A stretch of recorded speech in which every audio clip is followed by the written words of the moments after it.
آپ صلی اللہ تعالیٰ علیہ وسلم نے اپنے صاحبزادوں کو حسنین کریمین کو گود میں بٹھایا،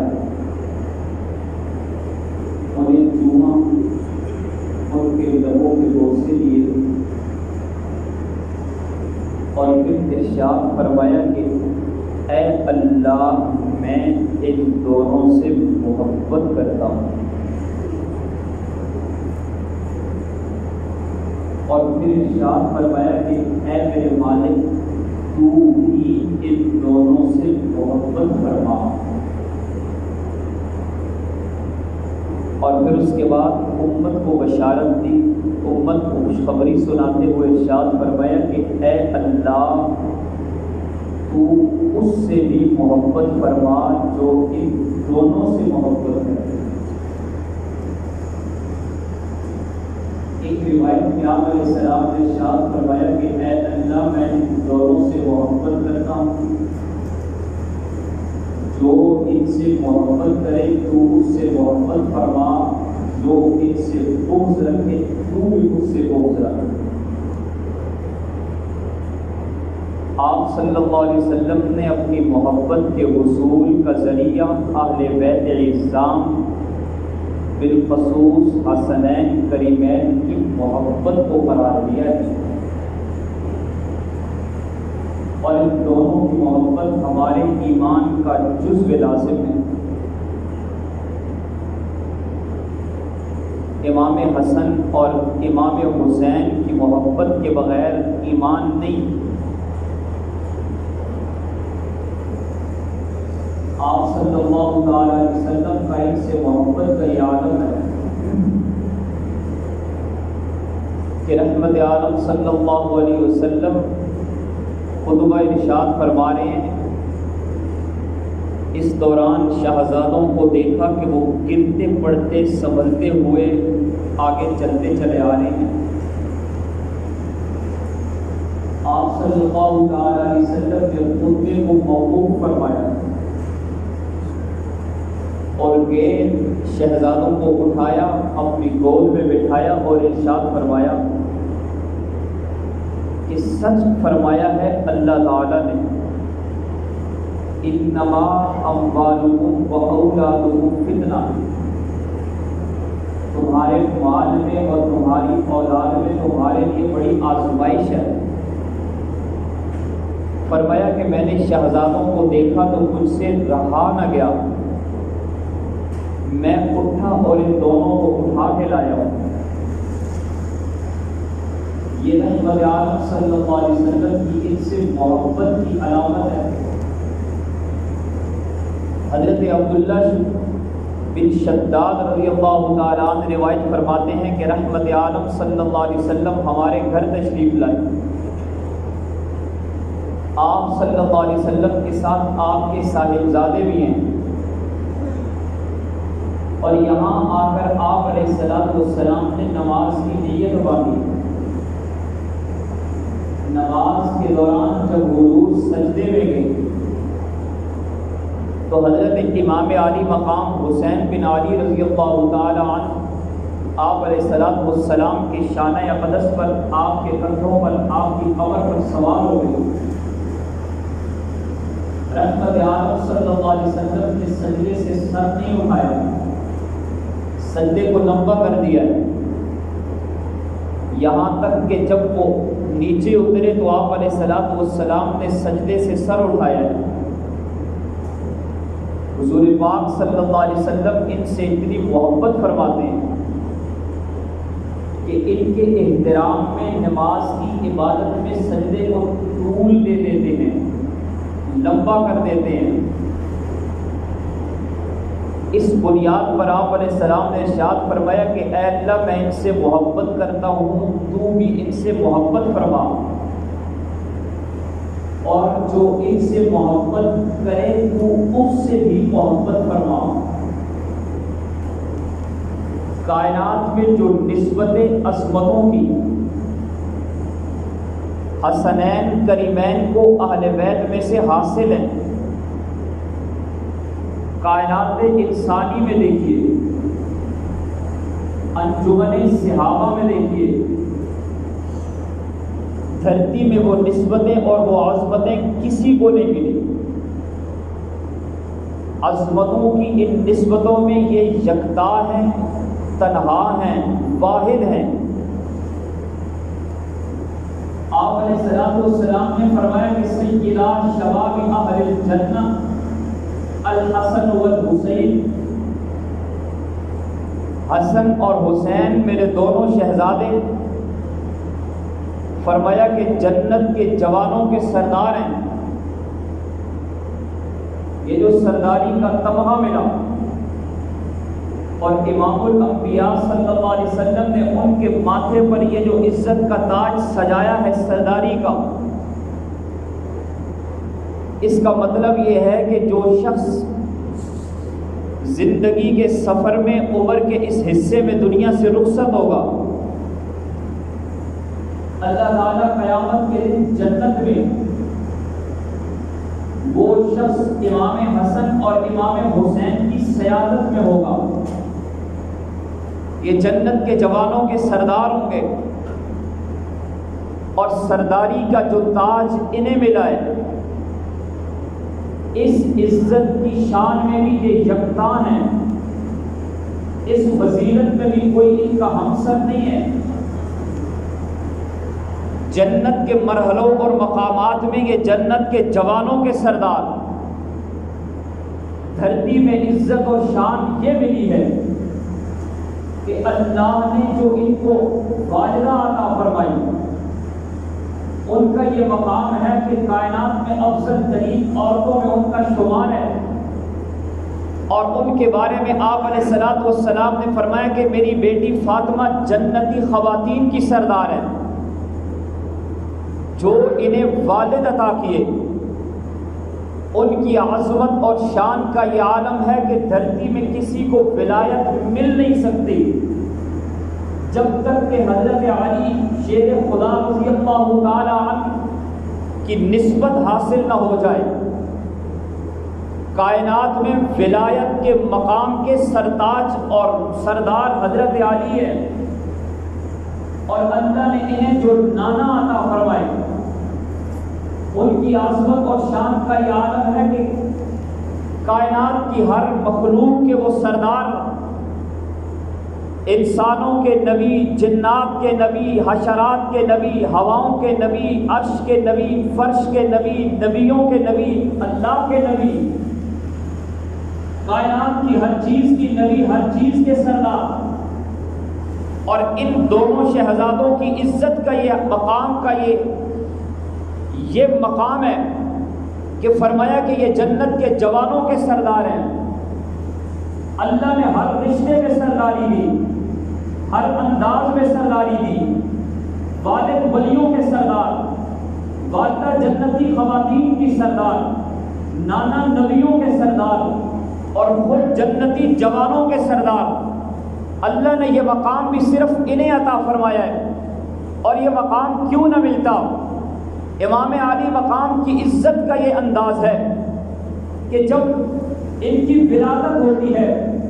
رحمت عالم صلی اللہ علیہ وسلم تشریف لاتے ہیں،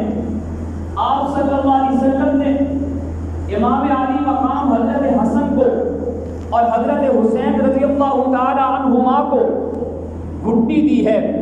آپ علیہ السلام نے اپنی زبان چسوائی ہے، اپنا لعاب ان کے منہ میں ڈالا ہے۔ کائنات میں یہ جو عزت انہیں ملی ہے، حضور کا لعاب کون سا لعاب ہے؟ جب صحابہ مدینہ میں تشریف لاتے ہیں، کنویں کا پانی پیتے ہیں، پانی تو بڑا کڑوا ہے، آ کر شکایت کرتے ہیں، یا رسول اللہ کنویں میں پانی کڑوا ہے، پانی کے لیے پینے کے لیے میٹھا پانی مدینہ میں نہیں ہے۔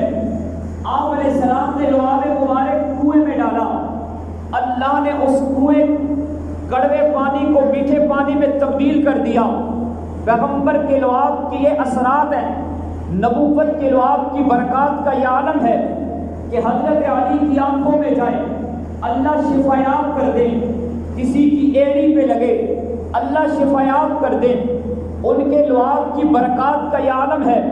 کہ حضرت جابر کے گھر ترکاری پکے اور سالن کم نظر آئے، مہمان زیادہ ہوں، آپ علیہ السلام اس سالن سارے صحابہ سیر ہو کر سالن کھائیں اور اس ترکاری میں 1 انچ کے برابر بھی کمی واقع نہ ہو۔ پیغمبر کے لعاب کی یہ برکات ہے۔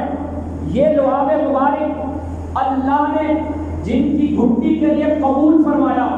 انہیں حسنین کریمین کہتے ہیں۔ اہل بیت میں ان کی عزت کا یہ عالم ہے۔ اور پھر یہ لعاب کس انگلی سے ان کے وجود میں کیا ہے؟ وہ انگلی جو دست نبوت میں وہ انگلی ہے کہ اس انگلی کی عظمت کا یہ عالم ہے کہ اللہ کے حبیب صلی اللہ علیہ وسلم فرش پہ بیٹھ کر عرش کی جانب انگلی کو اٹھا دیں، آسمان کے دامن میں چاند بھی اٹھی ہوئی انگلی کی تاب نہ لا سکے اور 2 لخت ہو جائے، 2 ٹکڑے ہو جائے۔ اس انگلی سے آپ علیہ الصلوۃ والسلام نے لعاب ان کے منہ میں ڈالا ہے۔ کیا عزت ہے ان کی! حضور کے ہاتھ کیسے ہاتھ ہیں کہ جن ہاتھوں سے ان کے منہ میں لعاب کیا ہے! دست مبارک کی عظمت کا یہ عالم ہے کہ آپ علیہ الصلوۃ والسلام ہاتھ اٹھائیں۔ ابو ہریرہ کہتے ہیں کہ یا رسول اللہ میری والدہ کی ہدایت اور ایمان کے لیے دعا فرما دیجئے۔ حضور ہاتھ اٹھاتے ہیں، ابو ہریرہ دوڑ پڑتے ہیں، جوتیاں بھی نہیں پہنتے۔ لوگوں نے دیکھا ابو ہریرہ جیسا بزرگ اور درویش مدینہ کی گلیوں میں دوڑتا چلا جا رہا ہے۔ کسی نے روک کر پوچھا ابو ہریرہ دوڑتے کیوں ہو؟ کہا کہ دست نبوت کو اٹھا ہوا دیکھا ہے، حضور نے میری والدہ کی ہدایت کے لیے دعا کی ہے، میں گھر جا کے دیکھنا چاہتا ہوں کہ پیغمبر کے ہاتھ جو اٹھ چکے ہیں ان ہاتھ کی قبولیت پہلے میرے گھر پہ عرشوں سے اترتی ہے یا میں گھر کے دروازے پہ پہلے پہنچتا ہوں۔ ابو ہریرہ دروازے پہ پہنچے، دستک دی، ماں نے جب گفتگو کی ہے تو ان کے لہجے سے کفر کی تلخی ختم ہو چکی تھی، رخصت ہو چکی تھی، ایمان کی مٹھاس داخل ہو چکی تھی۔ ابو ہریرہ نے کہا کہ پیغمبر کے دست مبارک کی برکات کا یہ عالم ہے کہ حضور کے ہاتھ اٹھ جائیں۔ ابو ہریرہ گھر نہ پہنچنے پائے، دست مبارک کی قبولیت پہلے پہنچ جائے، پیغمبر ہاتھ اٹھا دے، یا اللہ بارش نازل فرما، آسمان پر دفعتاً گھٹا چھا جائے اور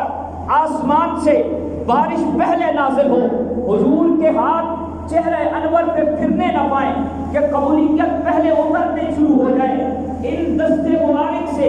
ان ہاتھوں سے اور ان انگلیوں سے لعاب حسنین کریمین کے وجود میں کیا ہے، ان کی عزت اور شان کا کیا وقار کا کیا عالم ہوگا۔ رحمت عالم صلی اللہ علیہ وسلم نے انہیں چلنا سکھایا ہے، انگلی سے پکڑ کر ان کو چلنا سکھایا۔ اور پھر بچوں کی عمر میں ایک مقام ایسا آتا ہے کہ جب بچے بیٹھنا سیکھتے ہیں اور بیٹھ کر اپنے وجود کو، اپنے وزن کو سنبھالنا سیکھتے ہیں، والدین بچوں کو فرش پہ بٹھاتے ہیں، کچھ بچوں کو چارپائی پہ بٹھاتے ہیں کہ وہ اپنے وجود کو سنبھال سکیں۔ جب رحمت عالم صلی اللہ علیہ وسلم کے دور نبوت میں حسنین کریمین بالخصوص امام علی مقام حضرت حسین رضی اللہ تعالی عنہ کی زندگی کا یہ مرحلہ آیا ہے، عمر کا یہ مقام آیا ہے کہ ان کو بٹھا کر ان کو بیلنس برقرار رکھنا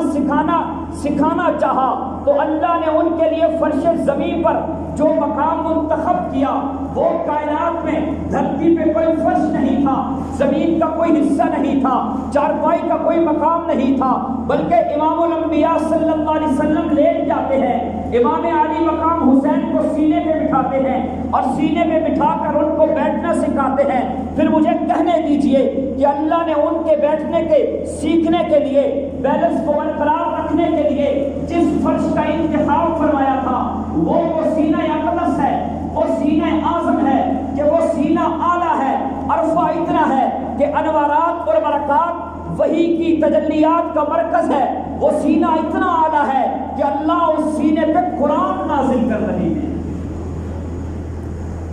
اس سینے پہ آنے والی شخصیت کا کیا عالم ہوگا۔ امام الانبیاء صلی اللہ علیہ وسلم انہیں اپنے سینے پہ بٹھاتے ہیں اور بٹھا کر بیٹھنا سکھاتے ہیں۔ وہ سینہ کہ عرشوں پہ خدا اس سینے کو دیکھے تو اس سینوں کو قرآن بنا کر نازل کر دے اور فرمائے الم نشرح لک صدرک، میرے پاک پیغمبر کیا ہم نے آپ کے سینے کو کھول نہیں دیا؟ اتنا اعلیٰ اور عرفہ سینہ۔ آپ نے حضرات حسنین کریمین کو سینے پہ بٹھا کر بیٹھنا سکھایا، آپ نے انہیں چلنا سکھایا،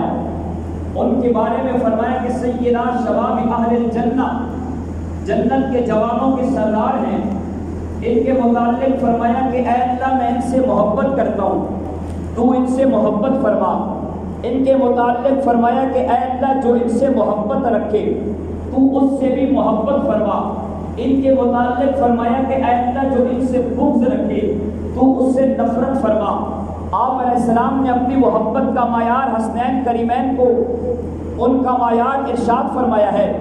اور حضرات حسنین کریمین ان میں سے ایک رحمت عالم صلی اللہ علیہ وسلم کے اپنے سر سے لے کر ناف تک حضور صلی اللہ علیہ وسلم کے مشابہ تھے، اور دوسرے اپنے نچلے حصے میں رحمت عالم صلی اللہ علیہ وسلم کے مشابہ تھے۔ صحابہ کرام نے جب رحمت عالم صلی اللہ علیہ وسلم کی شبیہ کو، جب حضور صلی اللہ علیہ وسلم کے وجود اقدس کو آپ کے دار فانی سے رخصت ہو جانے کے بعد دیکھنا ہوتا، حضور کی یاد ستایا کرتی، تو آپ حسنین کریمین کو دیکھا کرتے تھے، حسن کو دیکھتے حضور یاد آ جاتے، حضرت حسین کو دیکھا کرتے تھے، رحمت عالم صلی اللہ علیہ وسلم یاد آ جایا کرتے تھے۔ حضرت حسین کے وجود میں رحمت عالم صلی اللہ علیہ وسلم کی تصویر پنہاں ہے، حضرت حسین کے وجود اقدس میں حضور صلی اللہ علیہ وسلم نظر آتے ہیں۔ حضور صلی اللہ علیہ وسلم کے حسن نبوت کا عکس کامل حضرت امام عالی مقام حضرت حسین رضی اللہ تعالی عنہ ہیں، انوارات نبوت کا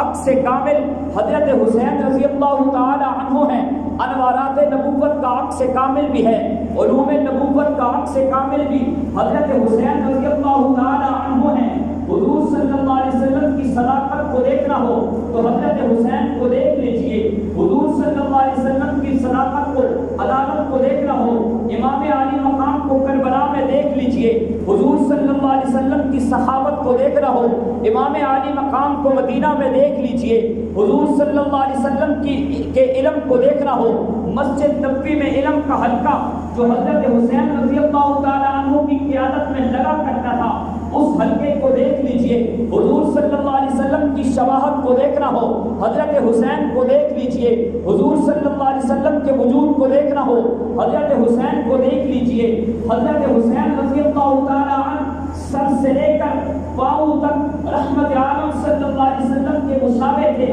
یہ وہ بنیادیں ہیں جن بنیادوں پر آپ صلی اللہ علیہ وسلم نے فرمایا تھا اے اللہ میں ان سے محبت کرتا ہوں، تو بھی ان سے محبت فرما، اس لیے کہ ان کی نگاہوں میں نظر آتا ہوں، ان کی نگاہوں میں، ان کے کردار میں، ان کی قرات میں، ان کے قرآن کی تلاوت میں، ان کی وفا میں، ان کے تہجد میں، ان کی قیام اللیل میں، ان کے تقوی میں، ان کی برکات میں، ان کی سخاوت میں، ان کے ہر انداز میں رحمت عالم صلی اللہ علیہ وسلم کی شباہت نظر آتی ہے۔ حضرات صحابہ کرام کو جب بھی رحمت عالم صلی اللہ علیہ وسلم کی یاد ستایا کرتی تھی، آپ حسنین کریمین کو دیکھا کرتے، ان کو دیکھتے رحمت عالم صلی اللہ تعالی علیہ وسلم کی یاد آیا کرتی تھی، اس لیے کہ یہ رحمت عالم صلی اللہ علیہ وسلم کے مشابہ ہیں، اور اصحاب پیغمبر میں اہل بیت اعظام کا مقام بالخصوص حسنین کریمین رضوان اللہ تعالی علیہ اجمعین کا مقام اتنا اعلیٰ اور عرفہ ہے کہ حضرت ابو ہریرہ رضی اللہ تعالی عنہ ارشاد فرماتے ہیں کہ میں ایک سفر میں رحمت عالم صلی اللہ علیہ وسلم کے ساتھ جا رہا تھا، راستے میں ایک مقام آیا، ہم رکے، رحمت عالم صلی اللہ علیہ وسلم نے رونے کی آواز سنی، آپ صلی اللہ علیہ وسلم نے پوچھا کہ یہ کون رو رہا ہے؟ بتایا گیا کہ حسنین کریمین رو رہے ہیں۔ حضور صلی اللہ علیہ وسلم فوراً سیدہ فاطمہ رضی اللہ تعالی عنہ کے پاس تشریف لائے اور پوچھا کہ بچے کیوں رو رہے ہیں؟ بتایا گیا کہ یا رسول اللہ پیاس کی وجہ سے رو رہے ہیں۔ فرمایا کہ انہیں پانی پلاؤ، عرض کی یا رسول اللہ پانی نہیں ہے۔ آپ صلی اللہ علیہ وسلم نے صحابہ سے فرمایا کہ پانی لے کر آؤ۔ تمام صحابہ کرام لبکے، دیکھا کسی کے پاس پانی نہیں تھا۔ آپ صلی اللہ علیہ وسلم تشریف لائے اور فرمایا کہ میرا شہزادہ مجھے دو۔ حضور صلی اللہ علیہ وسلم نے حضرت حسن کو لیا، گھوڑے میں بٹھایا، اور گھوڑے میں بٹھانے کے بعد آپ صلی اللہ علیہ وسلم نے ان کے منہ مبارک میں اپنی زبان ڈالی ہے۔ حضور صلی اللہ علیہ وسلم کی زبان کو چوسنے لگے، یہاں تک کہ وہ خاموش ہو گئے، سکون میں ہو گئے۔ آپ صلی اللہ علیہ وسلم نے حضرت فاطمہ کو وہ شہزادہ پکڑا دیا اور خود حضرت حسین رضی اللہ تعالیٰ عنہ کو گود میں لیا اور پھر انہیں اپنی زبان چسوائی ہے، یہاں تک کہ وہ بھی پرسکون ہو گئے، اور پھر انہیں واپس دیا۔ اور پھر آپ صلی اللہ تعالیٰ علیہ وسلم نے فرمایا کہ فاطمہ میرے شہزادوں کو رونے نہ دیا کرو، یہ روتے ہیں تو مجھ محمد کا دل دکھتا ہے، ان کو دکھ پہنچتا ہے تو مجھے تکلیف ہوتی ہے، انہیں رونے نہ دیا کرو۔ حسین ابھی تو رحمت عالم صلی اللہ تعالیٰ علیہ وسلم کو دنیا سے گئے ہوئے صرف 50 سال ہوئے تھے، 50 سال، اور امت میں وہ ایک ظالم طبقہ جو اہل بیت کے مقابلے میں آیا، انہوں نے حضرت امام علی مقام کو کربلا کے ریگزاروں میں شہید کیا، خاک و خون میں نہلا دیا۔ کیا دل تھے ان کے، کیا درندگی تھی ان کے اندر۔ انسان جب درندگی پہ اترتا ہے تو درندوں سے آگے نکل جاتا ہے۔ کبھی بھی شیر نے شیر پہ حملہ نہیں کیا، لیکن انسان جب درندگی پہ اترتا ہے تو وہ اپنی ہی جنس پر حملہ کرتا ہے۔ اس لیے اللہ تعالیٰ نے قرآن میں کچھ مقامات پر انسان کو جانور کہہ کر بعد میں یہ بھی ارشاد فرمایا کہ اولئک کالانعام بل ہم اضل، یہ جانور ہیں۔ پھر فرمایا کہ جانوروں سے بھی گئے گزرے ہیں، جانوروں سے بھی بدتر ہے، اس لیے کہ جانوروں میں بھی درندگی کا وہ مقام نہیں جب انسان درندگی پہ اترتا ہے جس مقام پر پہنچتا ہے۔ انہوں نے رحمت عالم صلی اللہ تعالیٰ علیہ وسلم کے نواسوں کو، حضور صلی اللہ علیہ وسلم کے بیٹوں کو، حضور صلی اللہ علیہ وسلم کے شہزادوں کو کربلا کے ریگزاروں میں شہید کیا۔ حسین ایک دل نشی کہانی، حسین دستور حق کا بانی، حسین عباس کا سراپا، حسین اکبر کی نوجوانی، حسین قاسم کی کم نوائی، حسین اصغر کی بے نمانی، حسین دجلہ کا خشک ساحل، حسین زہرا کی بے قراری، حسین دل ہے، حسین جان ہے، حسین قرآن کی زبان ہے، حسین دل ہے، حسین جان ہے، حسین قرآن کی زبان ہے، حسین سجدوں کی سرزمین ہے، حسین ایمان کا آسماں ہے، فرات کی نبض رک گئی ہے، حسین محو گفتگو ہے، دھرتی گلابوں سے بھر گئی ہے، حسین شاید لہو لہو ہے، صحابہ کی انجمن سے پوچھو حسین پیغمبر کا ہو بہو ہے۔ اس کائنات میں محرم کا مہینہ ہمیں جو اس واقعے کی یاد دلاتا ہے، دھرتی میں اس سے بڑا المناک واقعہ نہیں ہوا ہو سکتا کہ اللہ تعالیٰ کے سب سے مقرب ترین لوگوں کو امت کے اس طبقے نے شہید کیا۔ یاد رکھیے، امام علی مقام حضرت حسین رضی اللہ تعالیٰ عنہ سے محبت کرنے والے وہ ہیں، حسینی وہ ہیں جو حسینی کردار کے حامل ہے، جو امام علی مقام کو اپنا امام سمجھتے ہیں، جن کو حضرت حسین نے امام سمجھا، امام مانا، جن کا ادب کیا، احترام کیا، جو ان کا احترام کرتے ہیں وہ حسینی ہیں، اور جن سے حضرت حسین ٹکرا گئے، ماننے پہ آئے تو ابو بکر صدیق کو امام مانا، فاروق اعظم کو امام مانا، اور بلوائیوں کا گروہ اس کے شور گل کو چیرتے ہوئے حضرت عثمان بن عفان کے دروازے پہ پہرا دیا، ماننے پہ تو حضرت معاویہ کی خلافت کو مانا ہے، ان کی حکومت کو مانا ہے، ان کے ہاتھ پہ ہاتھ رکھ کے بیعت کر کے صلح اور امن کا درس دیا ہے، اور نہ ماننے پہ آئے تو 72 بچے بھی، بھتیجے بھی، بھانجے بھی، اہل بیت کے شہزادے بھی سوا کرا دیے، لیکن نہ ماننے پہ آئے تو سر کٹوا دیا لیکن سر جھکایا نہیں ہے۔ نہ ماننے پہ آئے تو نہیں مانا، یزید کی حکومت کو نہیں مانا، کردار کو نہیں مانا۔ انہوں نے جن کو مانا ہم ان کو مانتے ہیں، جن کو انہوں نے نہیں مانا ہم ان کو نہیں مانتے۔ حضرت امام علی مقام قرآن سے محبت کرنے والے تھے، حسینی وہ ہے جو قرآن سے محبت کرتا ہے، نماز سے محبت کرنے والے تھے، حسینی وہ ہے جو نماز سے محبت کرتا ہے، تقوی و طہارت کے امام تھے، حسینی وہ ہے جو تقوی و طہارت کا اہتمام کرتا ہے، مسجد سے محبت کرنے والے تھے، مسجد کو آباد کرنے والے تھے، مسجد میں علم کا درس دینے والے تھے، علم کا حلقہ لگانے والے تھے۔ حسینی وہ ہے جو مسجد کو آباد کرتا ہے، مسجد کو تعمیر کرتا ہے، علم کے حلقے لگاتا ہے، انہیں آباد کرتا ہے۔ جو امام علی مقام کے کردار سے محبت کرتا ہے در حقیقت